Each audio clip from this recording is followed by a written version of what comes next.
Friendships come and go, so having one that lasts for over 20 years is impressive.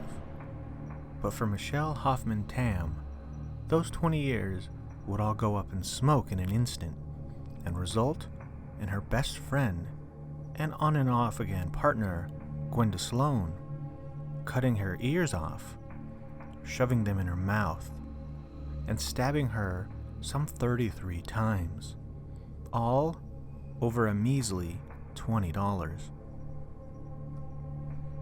This is the story of Michelle Sloane and the case of the $20 murder. Gwenda Sloane and Michelle Hoffman-Tamm were longtime friends. The pair had known each other for over 20 years and had engaged in an on-again, off-again relationship over those years. But in the weeks and months leading up to the eventual murder, the relationship had become far more intense and sexually aggressive. This intensity all came to a head on a cold November evening when Sloane sent a text message to Hoffman-Tamm that read, "Hello, my little monkey. Want to have some fun?"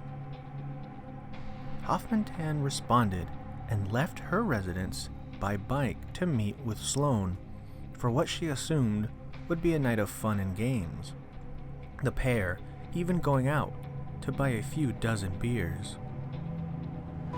The pair returned home, drank a number of those beers, slept together, and seemingly had an enjoyable time, much like they had done regularly over the years. But on this occasion, things would take a much, much darker turn. At some point during the evening, Sloane became enraged after she thought that her friend had stolen $20 from her wallet.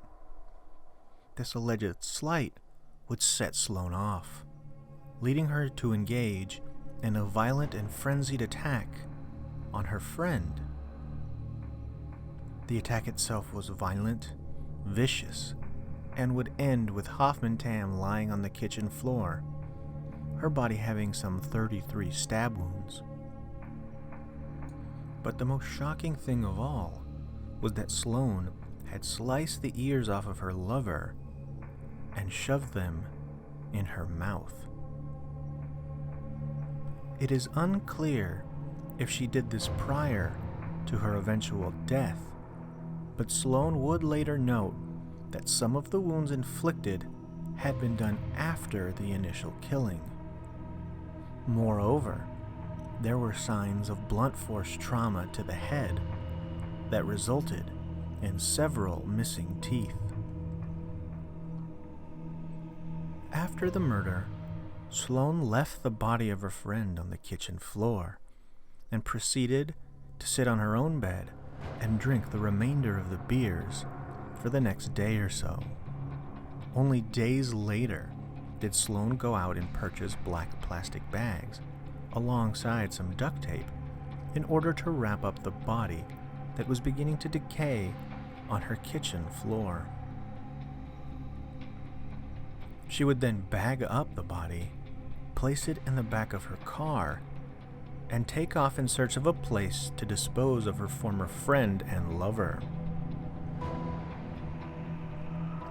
She would eventually end up burying the body in a deep ditch, covering her friend with garbage and dirt, as if she was nothing but trash dumped on the side of the road.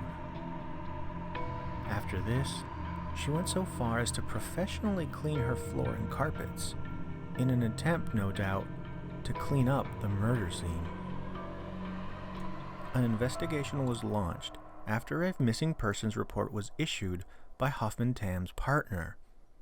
That investigation would quickly lead back to Sloane, investigators speaking with her on 3 occasions, with Sloane offering no assistance.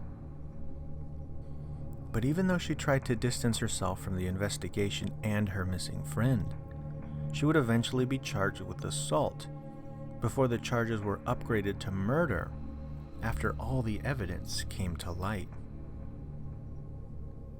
Forensics would ultimately find that 25 of the stab wounds were most likely inflicted after Hoffman-Tamm's death, and that Sloane sliced Hoffman-Tamm's throat, as well as cutting her mouth in a Joker-like fashion.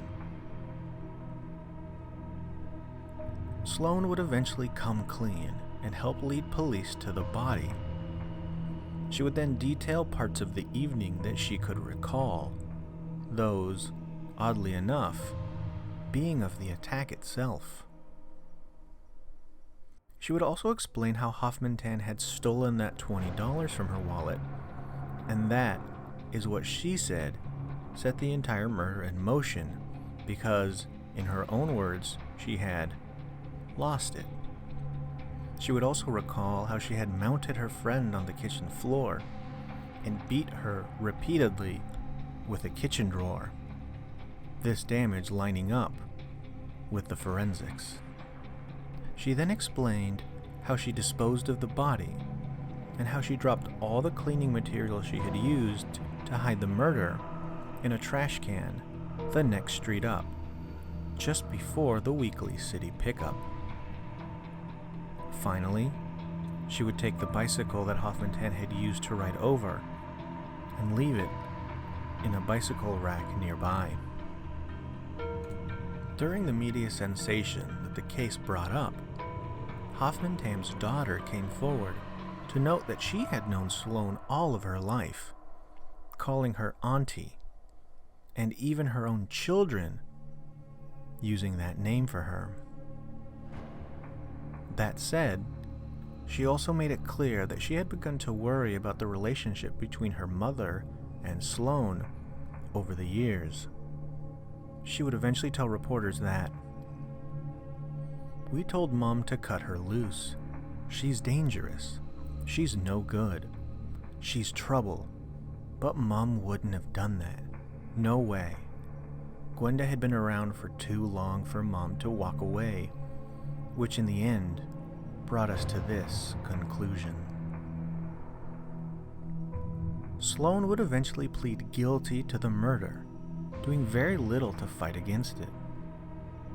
The judge in the case would call the attack brutal and callous, and noted that Sloane must have had the intention to mutilate Hoffman-Tamm on that night. For her part, Sloane would be sentenced to life in prison with the possibility of parole in 17 years. After the verdict, Hoffman-Tamm's son told reporters that he wished for a longer sentence, but also noted that there's not much we can do other than take it and move on, and hope that everyone else is going to do the same.